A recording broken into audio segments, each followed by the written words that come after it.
In this video, we will learn about structure as a parameter. If you are sending a structure as a parameter to some function, it may be called by value or called by address, right? Call by reference is there in C++, so I will show you call by reference also. So first let us look at call by value method. See, for that already I have an example. This is a structure rectangle having length and breadth as the members.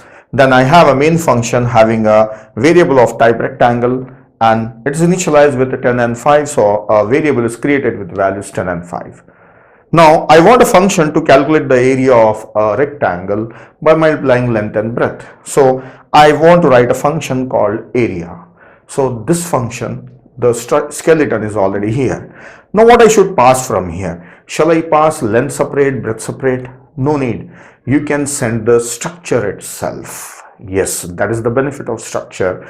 You can send the structure itself and the structure is carrying length and breadth. So both will be passed as parameter. So it will be passed as a single variable, single data member. So write R here. So structure is passed as parameter. Now what should be the parameter type of this one? So the argument type should be struct rectangle R. So it's rectangle R. This is called by value. So instead of R, I will say R1. Just a change of names. You should not feel that they are same. This variable is different, that variable is different. So I have taken parameter as R1. Now that is called by value because here I did not write any asterisk or I did not write ampersand. This is called by value. So in call by value, what happens? This object or this variable is passed by value. So a new variable will be created here, a new variable R1, and it will have its own member, that is length and breadth, right? So the values will be copied here. So it means separate object will be created. Yes, separate object will be created in call by value and everything will be copied in the corresponding members. This is the benefit of structure. This is one more thing, one more useful feature.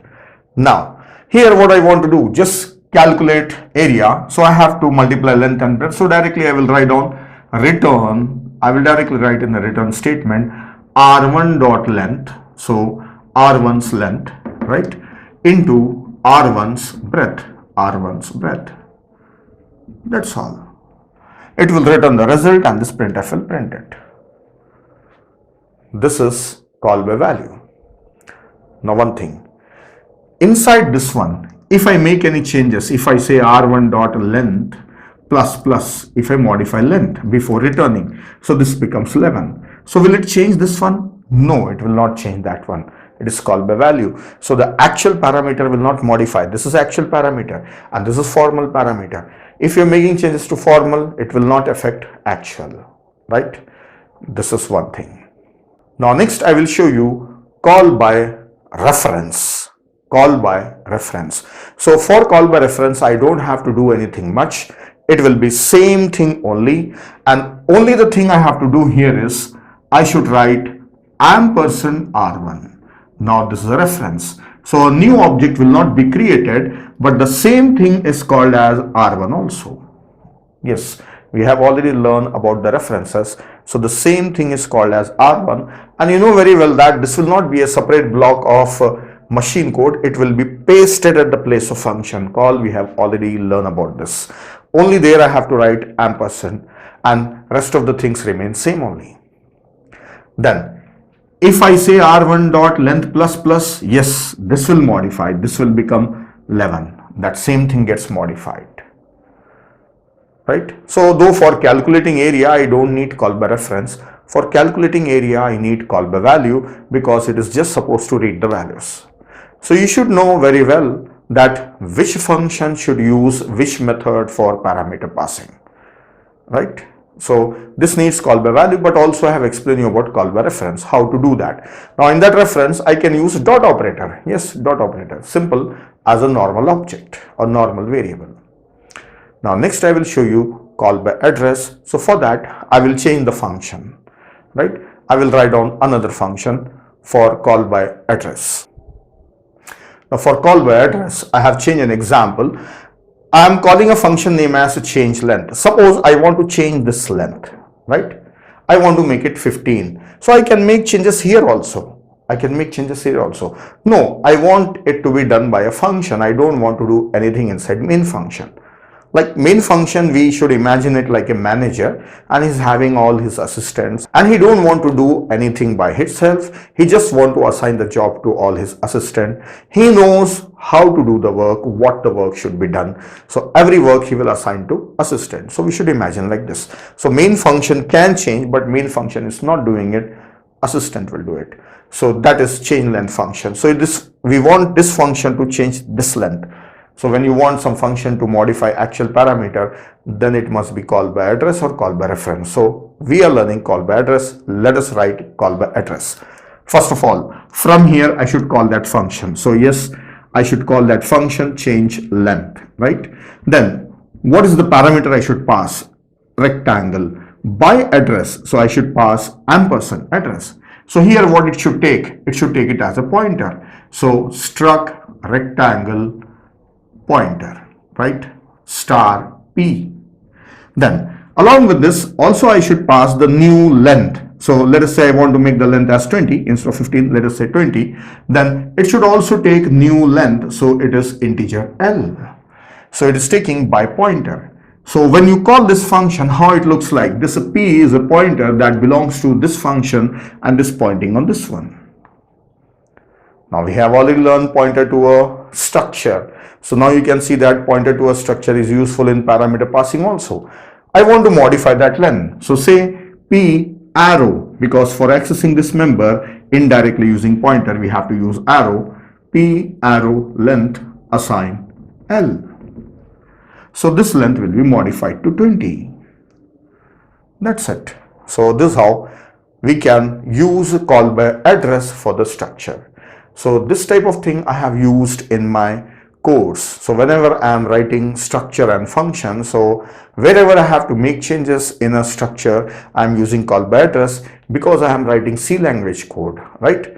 So basic code I am writing in C language only, so I have used call by address.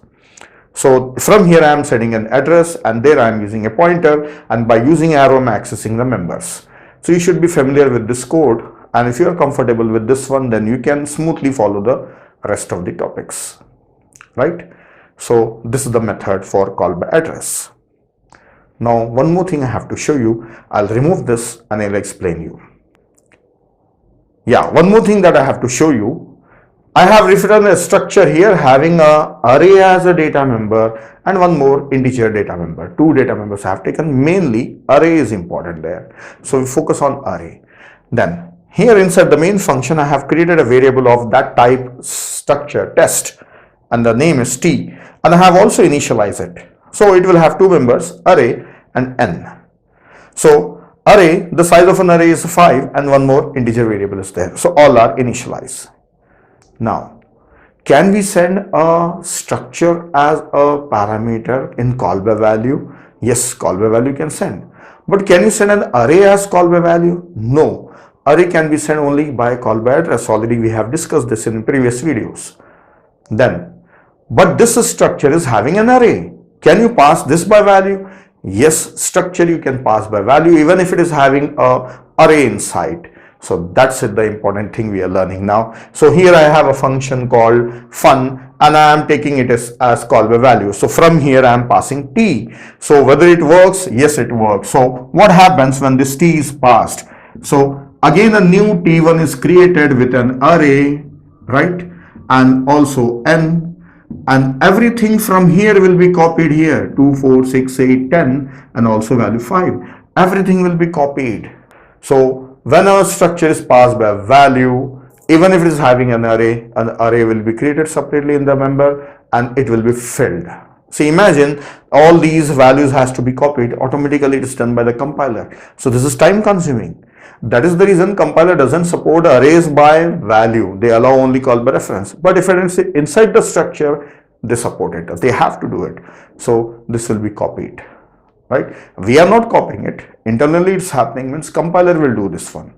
So yes. Now if I make any changes, how I can access this one? I can say t.a because it's own member, right? It's called by value. And I can say t.a of 0 assign 10. So this will become 10. right? So I can change the value. T1 of 1 assign 9. So this will become 9. This value becomes 9. But this will not change because this is called by value. So I can use dot operator and access the members. So that's all. We have seen how we can pass structure as parameter. We have seen call by value, we have seen call by reference, we have seen call by address. Then also we have seen that even an array is there inside a structure, it can be passed by value. Structure can be passed by value.